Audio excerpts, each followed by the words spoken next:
Olá, sejam bem-vindos ao canal mais uma vez e vamos continuar com a leitura do livro O Milionário de Nazaré, capítulo 6. A lei próspera da continuação do milagre dos pães e dos peixes.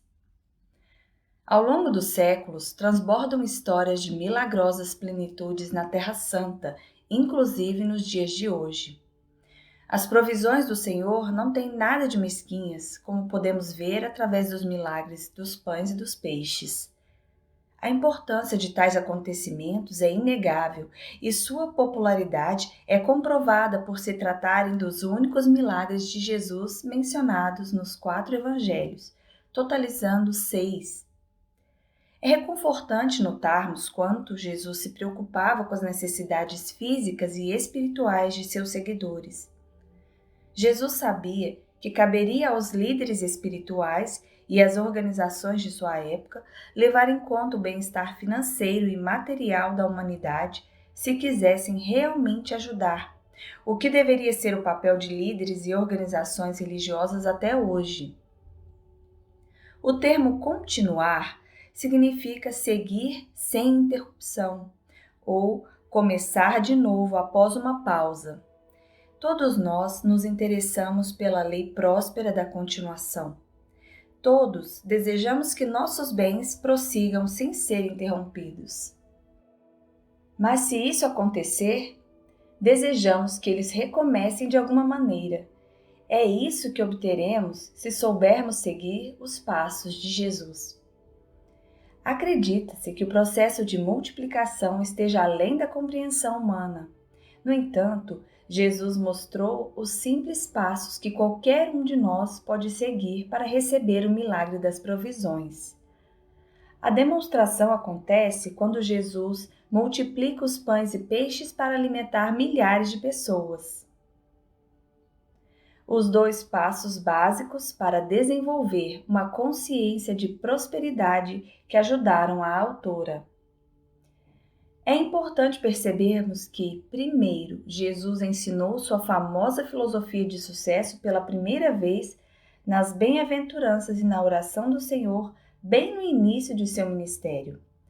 Com esses ensinamentos, compartilhou com seus seguidores as mais poderosas fórmulas de prosperidade já oferecidas à humanidade. É também significativo notarmos que, em segundo lugar, depois de transmitir suas poderosas lições, Jesus ocupou-se em demonstrar a seus seguidores como colocá-las em prática no dia a dia. Em seguida, realizou algumas de suas obras que mais se destacaram, começando com seu próspero milagre mais popular.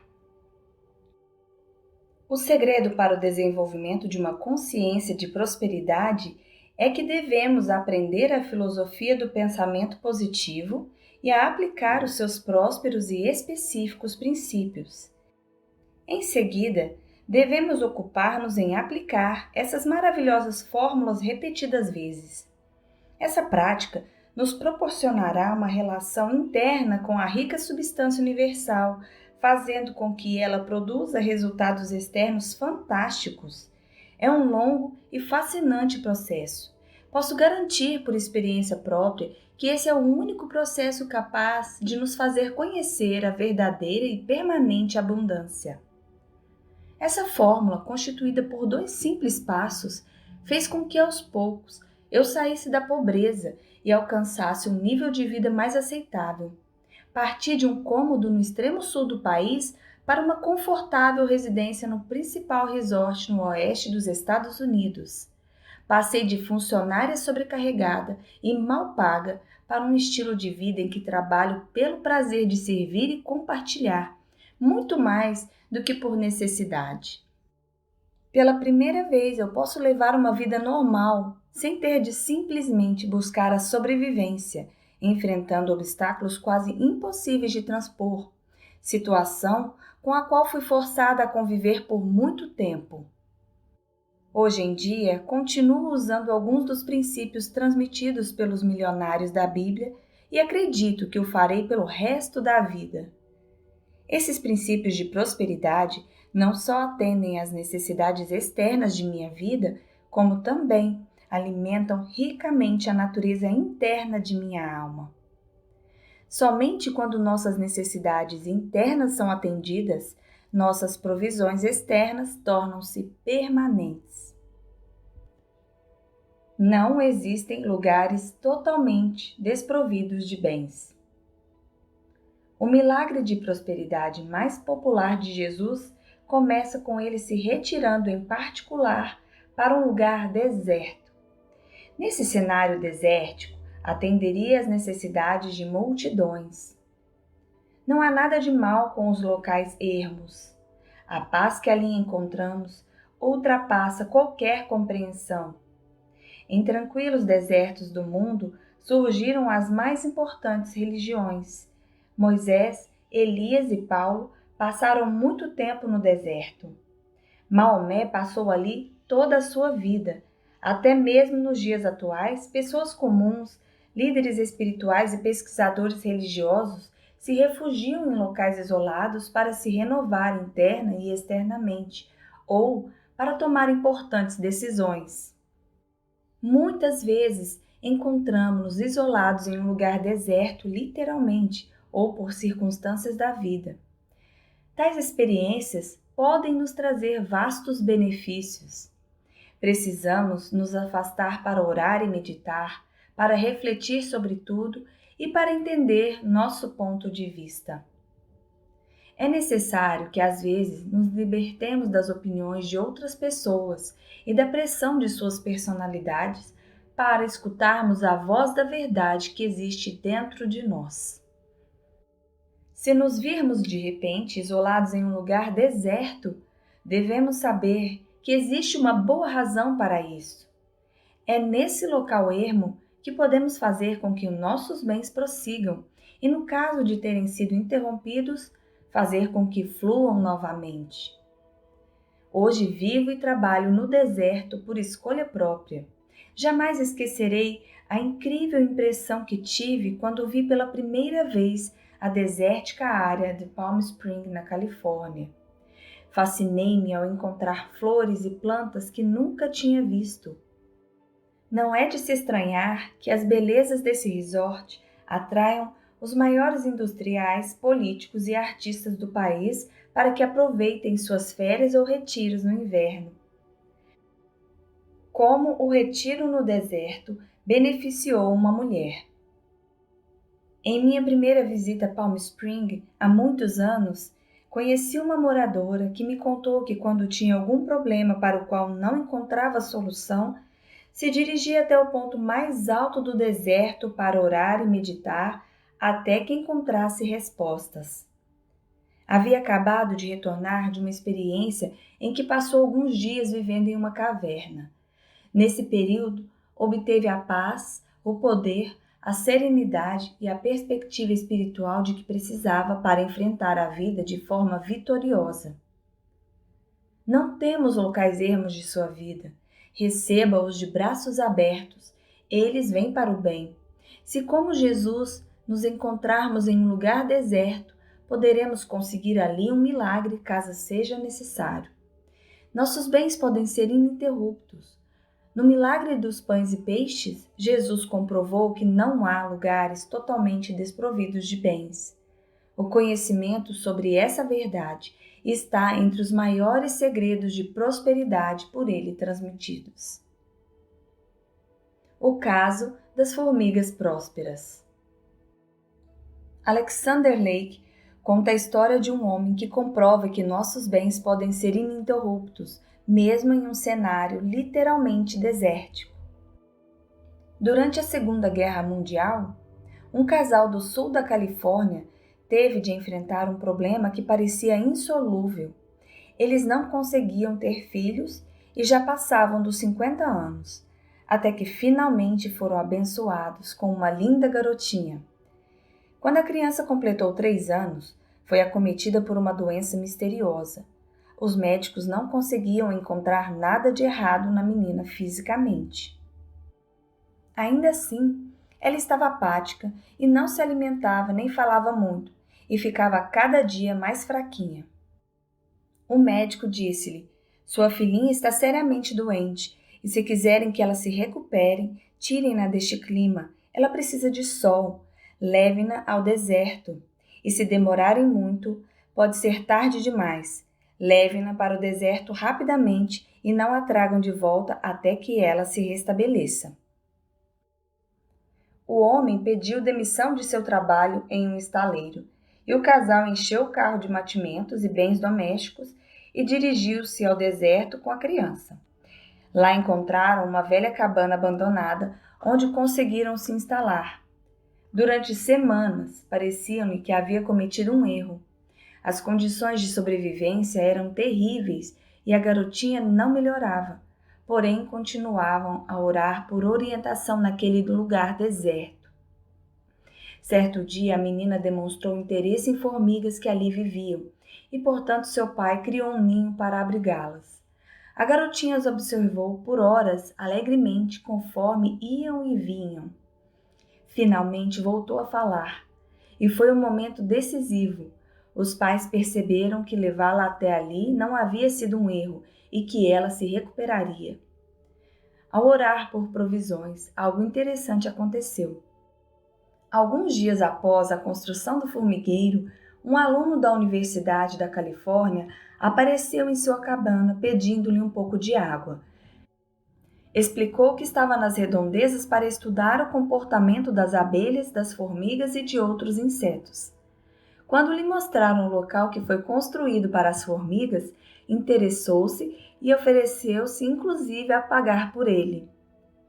Quando o estudante apresentou o formigueiro a seus colegas e professores da universidade, todos se entusiasmaram e desejaram o igual.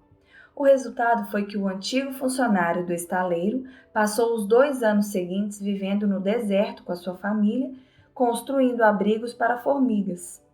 Mais tarde, já com a filha curada, a família deixou o deserto e voltou a viver em condições normais. Entretanto, comprovaram que não há lugares totalmente desprovidos de bens, nem mesmo os desertos.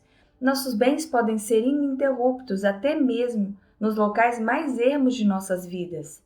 Quando tiramos o melhor proveito dos bens ali encontrados, podemos sair dessa experiência e regressar à vida normal. Os 2 primeiros passos de Jesus em transformar a ausência em abundância por meio de pensamentos prósperos e palavras. Depois de Jesus passar o dia todo curando a multidão que o seguia até o deserto, seus discípulos lhe dirigiram a palavra queixando-se da ausência. Este é um lugar deserto e já está ficando tarde. Manda embora a multidão para que possam ir aos povoados comprar comida. Mas Jesus não deu atenção a esse comentário negativo frente à ausência.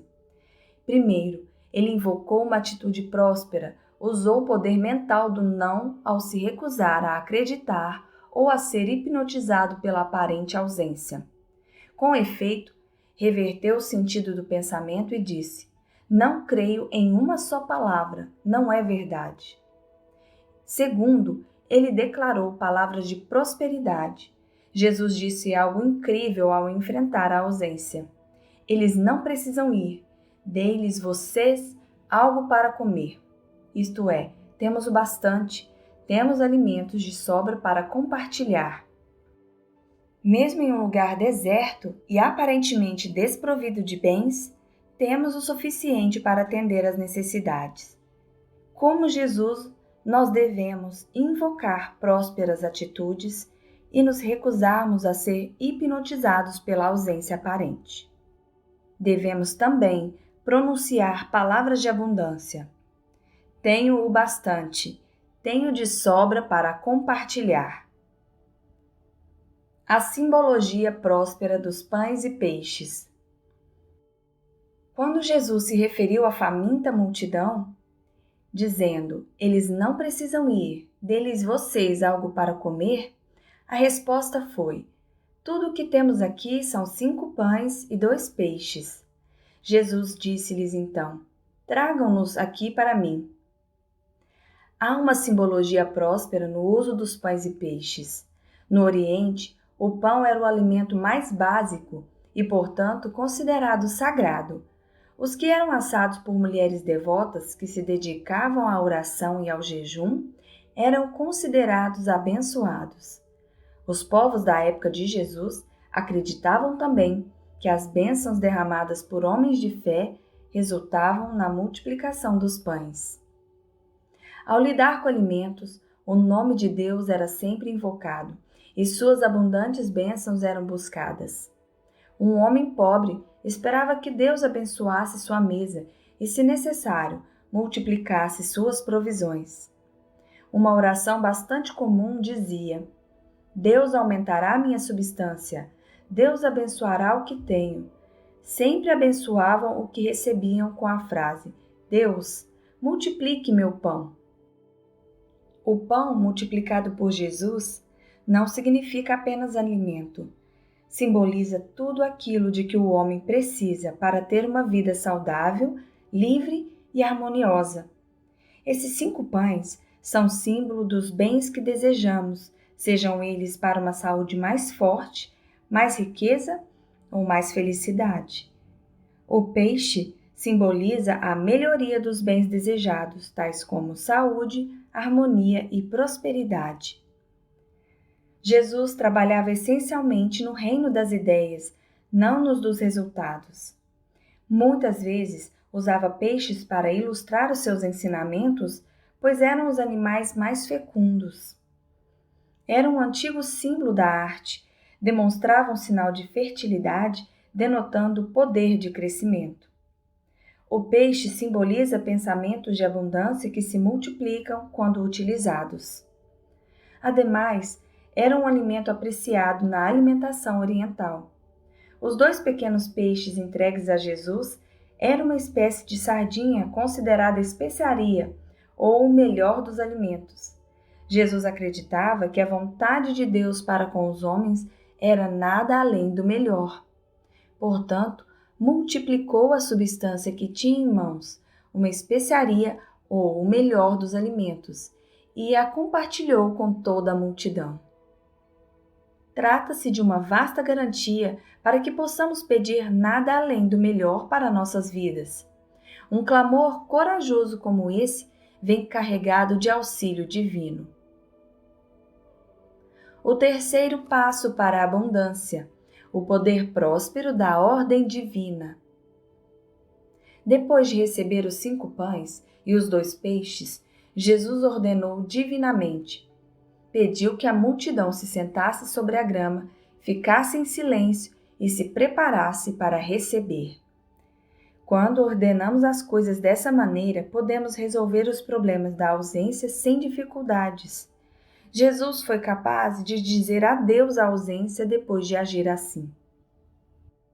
Como uma mulher, ordenou tudo e conseguiu a recuperação. Uma senhora estava desanimada, com a saúde debilitada e suas questões financeiras estavam em completa desordem. Sentia que não conseguiria seguir em frente. Entretanto, sabia que se pudesse controlar os seus pensamentos a respeito de todos os desafios que confrontava, conseguiria de alguma maneira vencer a situação e sobreviver. Em um esforço para ordenar os seus pensamentos, sentou-se e começou a examinar o seu dicionário. Procurou o termo ânimo e escreveu todos os significados que encontrou. As diversas definições a levaram a outras palavras. Buscou o significado de todas. Em pouco tempo havia escrito páginas inteiras repletas de expressões de ânimo, força, poder, alegria, luz, bondade, saúde, harmonia e paz. Todos os vocábulos eram inspiradores, proveitosos e estimulantes. Durante o processo, algo mudou em sua natureza interna. Ela interessou-se tanto pela série de palavras construtivas que se viu de repente inspirada e estimulada a seguir em frente. Encarou novamente os seus problemas de saúde e de relacionamento, mas sob um novo ponto de vista. Assim, foi recuperando as forças quase que magicamente. E o melhor de tudo, pela primeira vez, ainda que meio às dificuldades, sentia-se jovial e feliz. Ao permanecer com esse estado de espírito alegre, Viu sua saúde e seus problemas de relacionamento se resolverem por completo. Quando a mulher decidiu colocar os seus pensamentos em ordem, foi conduzida à ordem divina também nos aspectos externos de sua vida. Em seguida, aprendeu a atender numerosas necessidades e ser bem-sucedida. O quarto e o quinto passos para a abundância. Erga os olhos, compartilhe o que possui e prospere.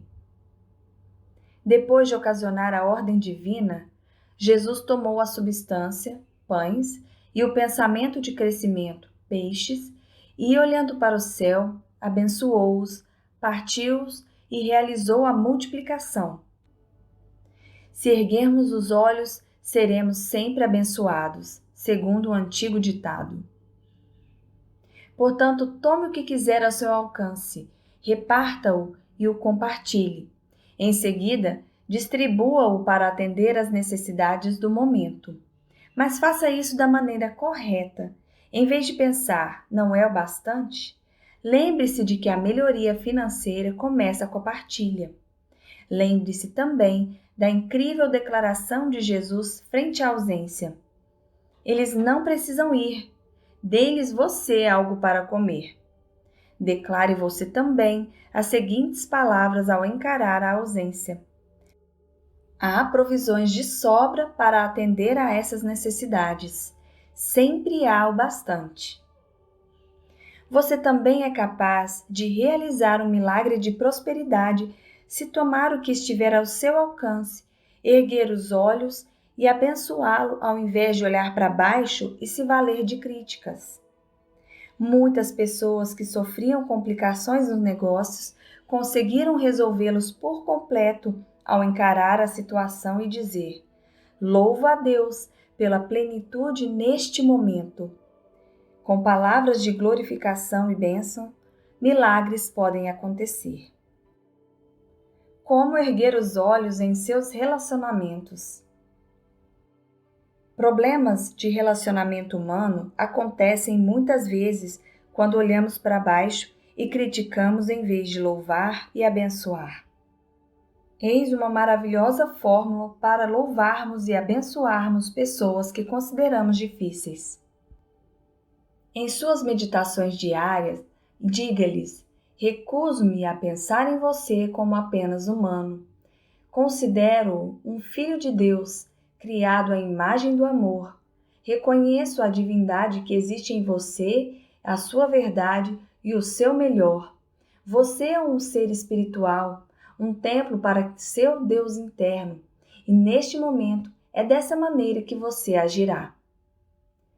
Se persistir nesse pensamento diariamente, o método poderá trazer resultados milagrosos não apenas para a outra pessoa, mas para você mesmo. É impossível sentir-se deprimido, feio, mal-sucedido ou ter qualquer sensação negativa quando percebemos que somos filhos de Deus, que Ele nos ama e que nosso ser vive e anda em meio à sua abundância que nos criou. Também não podemos nos sentir desconfortáveis, retrógrados, pouco à vontade ou defensivos quando abençoamos silenciosamente outras pessoas, buscando nelas beleza, bondade e generosidade. Ao adotarmos esse pensamento, observe suas mudanças. A outra pessoa pode até não estar consciente das forças que estão atuando, mas algo a levará a reagir de forma construtiva.